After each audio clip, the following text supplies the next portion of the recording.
Hi, everyone. Welcome back to Sister Circle for the Soul After Show. My name is Erin Relford, and I am so grateful that you showed up because why we talked about walking in authority, part two on this episode of Sister Circle for the Soul. Excuse me. As mentioned, as you already know, we don't record the current session because we want to keep that space private and privileged. I'm going to use the word privileged today. And so, therefore, we have the after show. I want to introduce you to Jennifer Anderson. Jennifer, go ahead and say hello.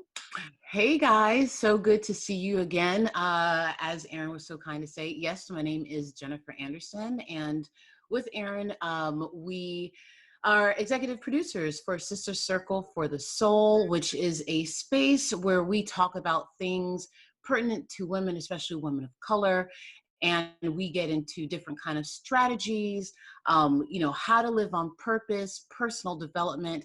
And this week, as you said, Erin, we got into Walking Your Authority Part 2, where we focused on owning your space and keeping your peace while making an impact. Yeah, absolutely. So, okay, listen, I almost feel like I want to change the name to Girlfriend Sessions because We today, may need to. today was a mix of different things, but as always, the whale started to gush. And so today, in talking about walking in your authority, part two, there was a lot. Jennifer, I'm gonna throw out some words to you because like I actually took notes during this session and Yes. I just noticed some themes that I was like, oh, I'm asking her about that. I'm asking her about that. So the first thing that really triggered for me was a young lady who showed up to talk about honesty and integrity. And Yes. for me, that is part of my value system. So like my ears were like, oh, okay, here we go. And I want to know from you, how do you tie those two to walking in your authority? Like, how do you associate that? Absolutely. So, walking in your authority, let's share what we defined that as in our space. So, we defined walking in your authority is essentially your ability to show up who you are, that you're comfortable in yourself when you do it. And that is regardless of the environment, whether it be professional or personal. And so when we talk about showing up, it is key that we are aligned with our values. And when we are not aligned with our values, that's when we start to kind of shrink back. So what that young lady was talking about was that her values and how she walks in authority, how she owns her space is when she is walking in integrity and when she's being honest in what she's communicating, honest in what she's showing people, honest in how she is delivering a message. And one of the things that she added, she also said that how someone catches it, how someone receives a message, she's not choosing to own that. Mm-hmm. It's her responsibility to say what needs to be said. And she doesn't burden herself with over analyzing how someone may receive it. And that's one way how she's able to keep her head high and back straight as she owns it and walks in her authority. Yeah, it's interesting that you brought up messaging. So one of the things that got mentioned was, I think a young lady started talking about reframing failure, but then that turned into something she mentioned about perspectives can change, and that can be our own perspectives about the messaging that we're hearing. And Mm-hmm. it was actively work on the messages we're receiving. Can we talk about that voicemail? You know what? That voicemail seems to be a guest on most of our shows, right? Yeah. So the voicemail in our head, as we affectionately refer to it, Mhm. is the messaging, the thoughts, the words that are constantly playing and replaying in our minds, and it affects how we see ourselves, how we see others, our opinion, whether or not we're going to be successful doing something new. It affects all things, whether we think we're pretty or handsome or tall or short, or do we think we can walk into that meeting and kill it, right?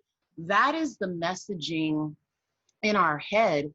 And it is so key that as we're aware of that messaging, that we challenge it. You know, is that the kind of messaging that's going to move us forward and the direction that we know we need to go? Mhm. And in order to change that messaging, we have to reframe. We have to look at things with new eyes. Yeah. And for every time that we would tell ourselves why we can't, we've got to find 3, 5 things and tell ourselves why we can. And that really helps us to change the messaging in our head that, if it's negative, would impede us from owning our space and walking in our authority.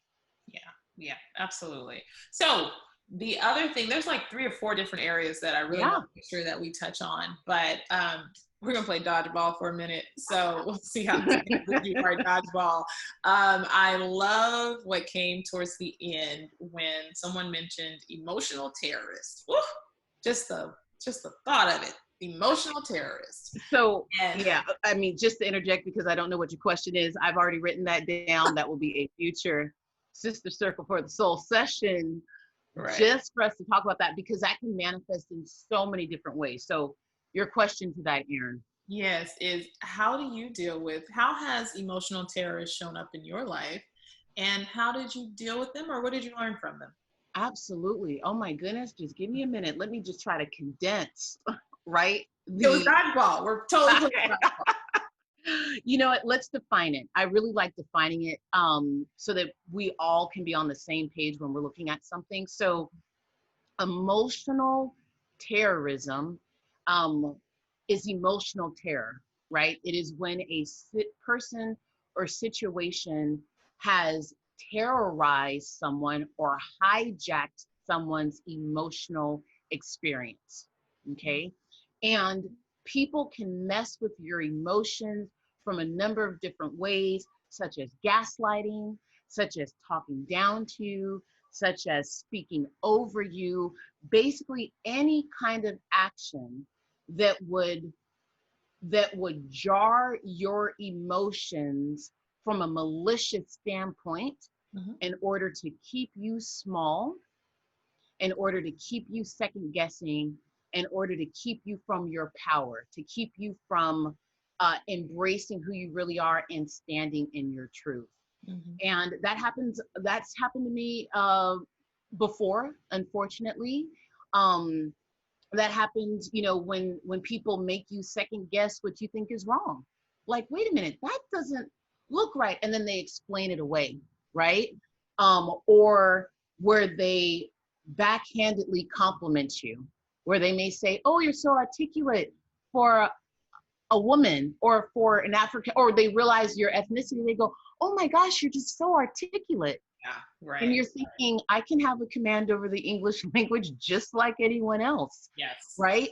Um, it's those microaggressions, Mhm. right? Yeah. Those things like, where you kind of doubt whether or not your kind of beauty is acceptable. Mhm. It happens a whole bunch of different ways, and it can happen through life, not just in the workplace, but personally or anywhere in relationships.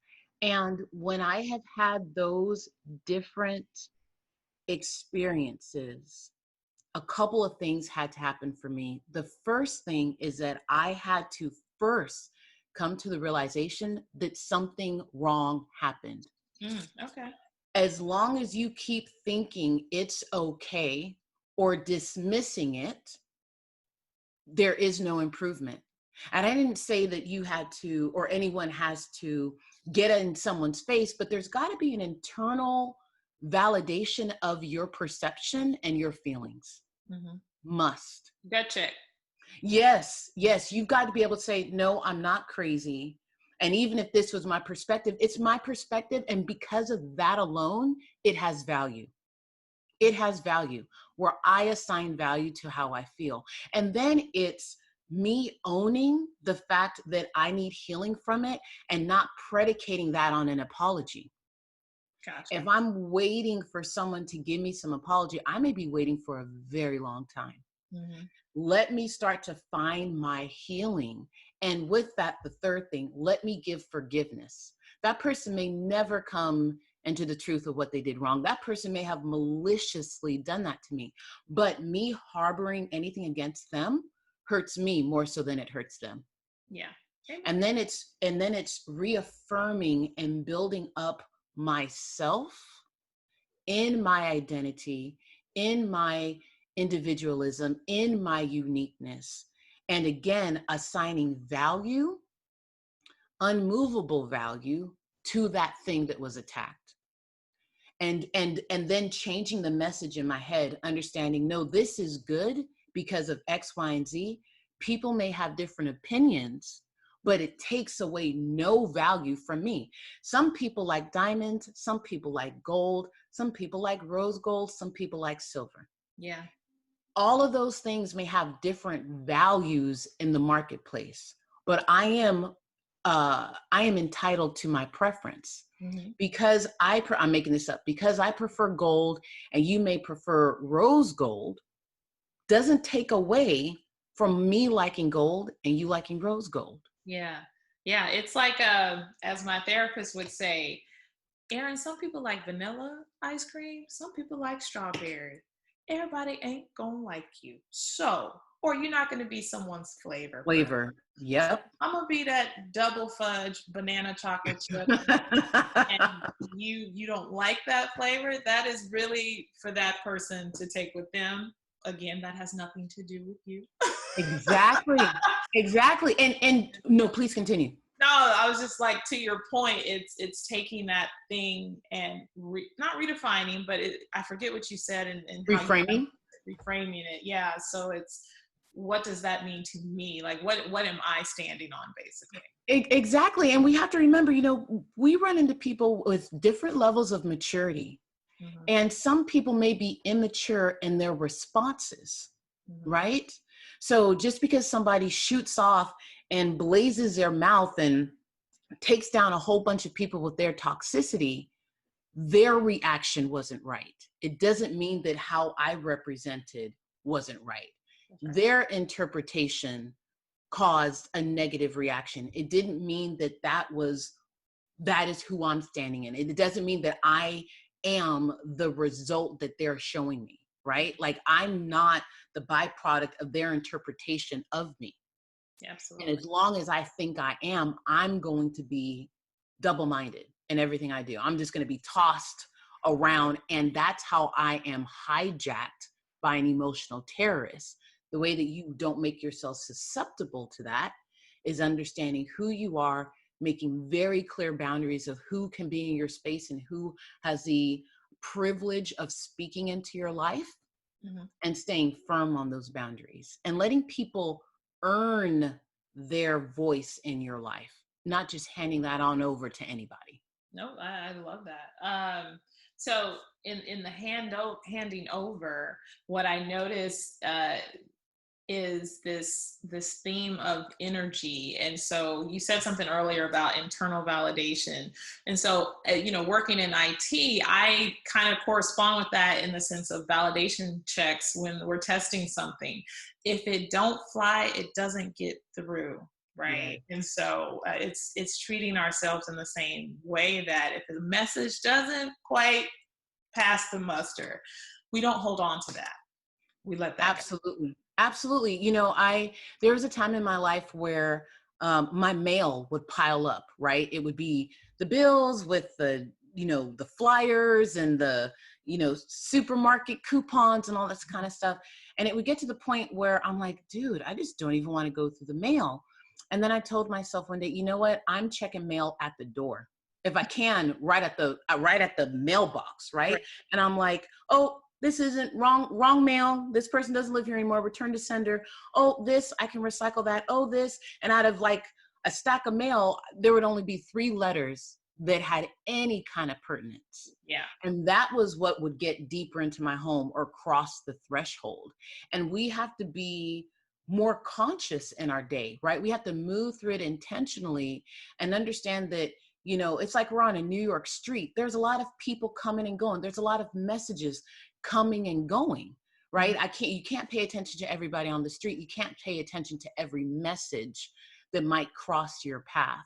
You've got to choose what you are going to intentionally hold on to, as well as intentionally sort through the thoughts and messages and behaviors in your mind and spring clean that, right? Yeah. Regardless of the season, it's always proper time for a spring clean in the mind. Yeah, that's just another way of saying what you said earlier on the call was energy management, right? It's Yeah. managing that energy. And so, can you give us, for someone who, dang, I hate I missed that. Like, what's the Ah, 1, 2, 3 step for this? for the energy management, Mhm. well, the first thing I would say is, sister girl, you've got to come to the sessions. I mean, like we do the best we can during the recaps, but it's just a different kind of energy, and so many other nuggets get dropped by everybody in the call. But again, as you said, Aaron, we do not record those sessions because we want it to be a safe place, because that's the jewel, right? Where people feel comfortable sharing their heart. So the first thing is get plugged in, RSVP on the events tab at sistercirclemedia.org.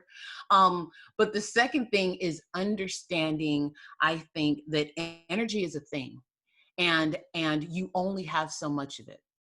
Mhm. You only have so much of it. So in addition to allotting a certain kind of energy to get assignments done, there also has to be an allotment of energy towards people in your life. And not everyone has earned the right for your precious energy. I think In in private addition, sessions we call them care units. Yes. care units, yes, for Yeah. people who like to budget and you need to do the, carry the two and, minus the one, care units, right? Think of it as a budget. And so, in addition to just being mindful of our energy, one thing that we tend to forget to do is we'll have everyone on our list, everybody else's needs met, and not include ourselves. And then we're trying to figure out why in the heck we're deficient. Why in the heck are we angry all the time? Why in the heck did we eat that quart of ice cream? Why in the heck did we have the extra slice of pizza when we didn't need it? Why in the heck did we end up vegging the whole weekend away? Mhm. Because our own body is trying to gain something physical when we need something emotional. Yeah. Yeah. Okay. And so we've got to listen to our bodies, our spirit, our emotions when we're low. But even if we do all the self care in the world, we will always be deficient if we are wasting our energies on things that don't give back to us. And that was actually another thing that we were talking about, passions and giving back to us. And how do we make an impact in the midst of trying to walk in our authority and own our space and still try to keep our peace? That's it. That's it. We can shut this down right Be now. like, that was quick. That was it. Nope, that was it. But getting back to on rewind on the tape, so it's about the things taking a several steps with people is it's about the things and the people that you surround yourself. That is how you kind of practice that self-care or that good energy management. Yeah, yeah. So it's the management, any kind of management is how are things coming in and how are things going out? And we've got to look at both sides of the equation if we're going to manage properly. So Mhm. we've got to be looking at how are we treating ourselves? How are we treating others? How are we teaching people to treat us? And are we opening ourselves to even receive things from people when they give us healthy things? Because that's another thing too, especially with all of my serial helpers, right? People who want to give, and it's an atrocity to receive anything back. um that's not sustainable. And as a young lady said, she said, when you get real tired, that's when you really start caring for yourself. And it's true, unfortunately. I hope that everyone today in the call and who's watching this will understand that, hey, before you get real tired, understand that it's important to care for you too. And that's good, and it's wonderful. And in fact, when you care for yourself, when you take time for yourself, when you unplug, when you read that book that you've been trying to get to for the last 2.5 years, you actually do not just yourself a favor, but everyone else around you as well. You're able to actually show up. And that was one way how peace correlates to owning your space. Mhm. When you have that internal peace, when you are full, you're able to fully show up and own your space and walk in your authority. Yeah, that kind of triggered something. So recently I had a conversation and it was along the lines of just this, we always tend to feel like we're not worthy and we can be very self-violent to ourselves. And so in this midst of talking about self-care, I asked the question like, well, what is validation? And it really comes like, if you want to just get to the root of the word, it really means being available. And so you have to Hmm. be available to yourself before you can try and do that for anyone else. And so it's Yeah. a couple of things that I heard and that I wrote down was self-love. It was about liking yourself, embracing who you are, and how you see things. Yes. So how you see things, again, if we both wearing glasses today. Right. I know. Right. Oh. Ooh. Yeah, if it's what glasses are you wearing today? mm, very That's the much so. question. I know, right? I was like, do you need the designer, girl? Because these are new. But that's true. That's true. I think, was it in last month's conversation? Because I had just gone to the optometrist. You sit down and they do the lenses in front of you. Which one is clear? Lens one, lens two, lens three, lens four.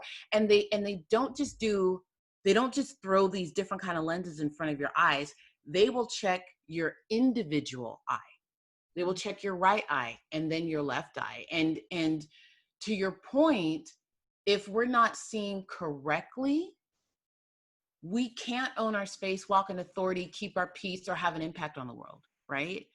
And I think, to your point with the words that you were mentioning, the themes that kept coming up, as well as the source, the impetus of our ability to own our space, is that compassion for ourselves and others. It is that self love.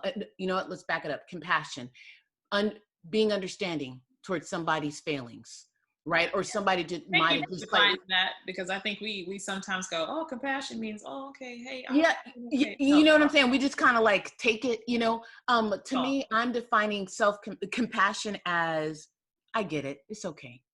Mhm. It's okay. Oh, I understand how it can happen. And genuinely feeling that and not beating people over the head when something happens. And also being able to do that for ourselves. Yeah. And then there is self love.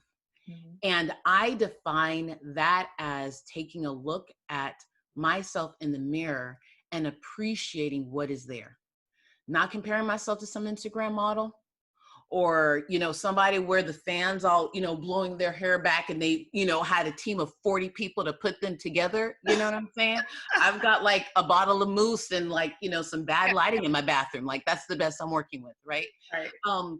But appreciating my eyes and my nose and how my hair is curly and how tall I am and how much I weigh and my particular laugh, like all the things that I don't see on the big screen, Yeah. being able to say, that is uniquely mine, like a fingerprint, and I enjoy it. That's right. I enjoy myself. That's right. And to be able to say that and Yeah. to mean it. And with that, we talk again, compassion, self-compassion, self-love, setting boundaries, the energy management, all of that is needed so we have the proper appreciation for ourselves Hmm. so that we can assign ourselves value, Absolutely. right? See our worth, assign even more value to that, add to our value, and to be able to show up, because I can fully show up in a room and may not know all the details about a particular subject Right. or be an expert. It still doesn't mean that I don't have a value.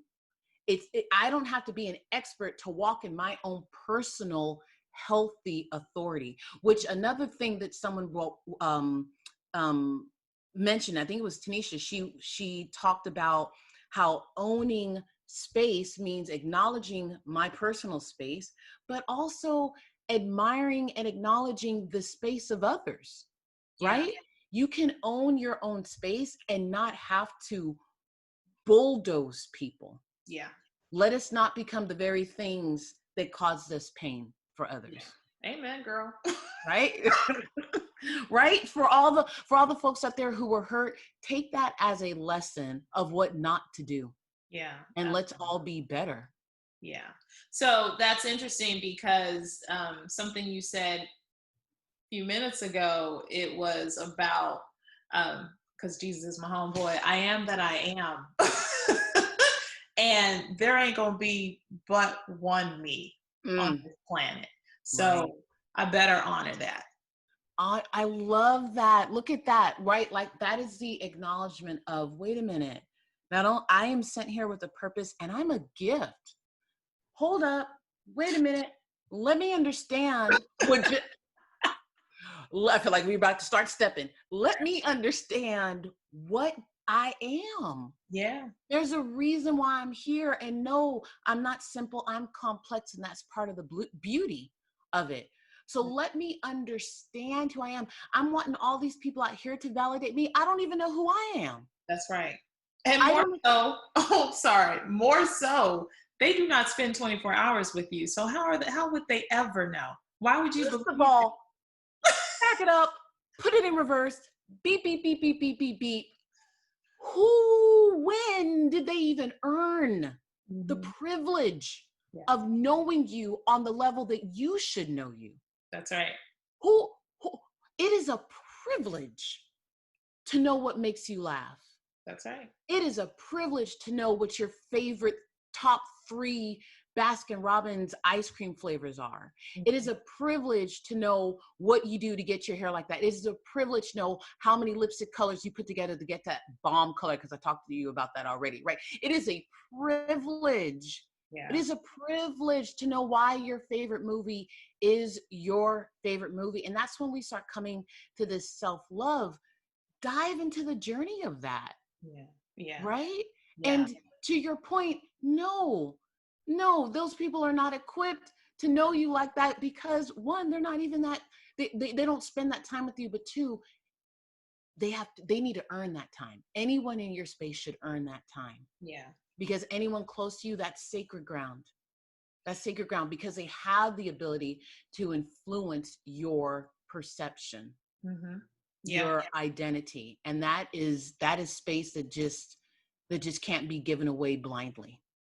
Yeah, and I think it's also in the sense of when we talk about privilege and coming back to talking about compassion, it's really also understanding that everyone else has had a different walk in life. And so if we're practicing more compassion with ourselves, but then also with other people, it's acknowledging that, they may be going through something privately. That has Absolutely. nothing to do with me, but I can show you compassion because I don't know what your day been like, right? Absolutely. The same kind of compassion that we need, we also need to give, right? An example of this, and it hurt my heart when I found out, Chadwick Boseman, when we found out he passed, I literally did when I saw the notification come up on my phone. And I remembered, and people have talked about this when they were talking about him losing weight and this, that, and the other. And why isn't he doing more or doing less? Or what? Everyone has an opinion. And that's the thing. People are going to have an opinion. Yeah. But that man made a decision on how he was going to live his life. And that, at the end of the day, when more information came out, nobody had anything to say. They had nothing but respect. Like, he did what when doing what? If people knew your story, their mouths would be dropped. But they haven't earned that right. Yeah. And you don't have to explain it. Yeah.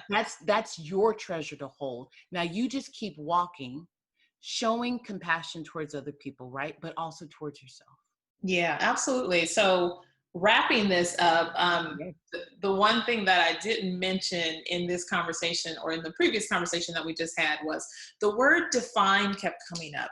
In every topic that we talked about, defining came up in some way.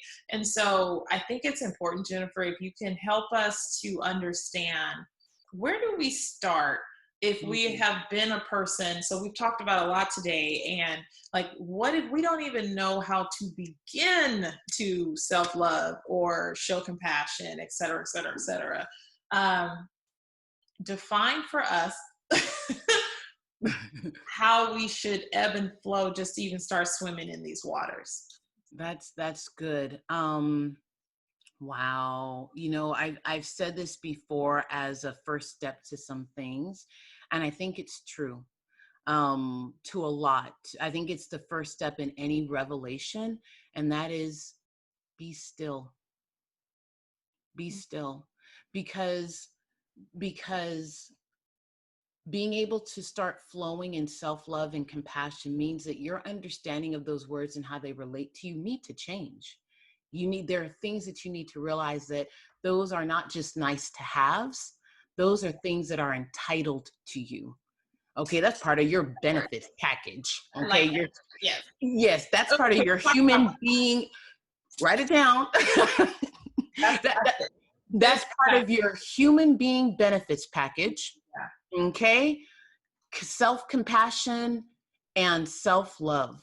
Mhm. And what ends up happening is that we end up walking this life not operating in all the tools and gifts that are available to us. And the reason why we do this is because we get so distracted. There's all these requirements and needs and deadlines and people getting pulled in all these different directions and us trying to save the world, because in reality, we need somebody to save us. Yeah. Yeah. And by just sitting down Mhm.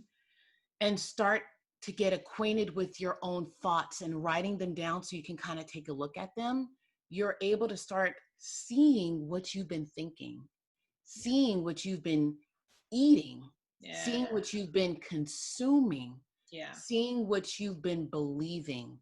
Mhm. And when you write it down, and I do mean write it down, yes, you can remember all this stuff, but when you write it down, you're able to interact with the intangible tangibly. Okay? Say that 3 times. Yeah, I know. When you write it down, you're able to interact with the intangible tangibly. Okay. I won't do it 2 more times because that was hard enough. But there's so much power there. And that's when you're going to have your aha moments. You're going to go, oh, I didn't know that situation with my parent was still bothering me.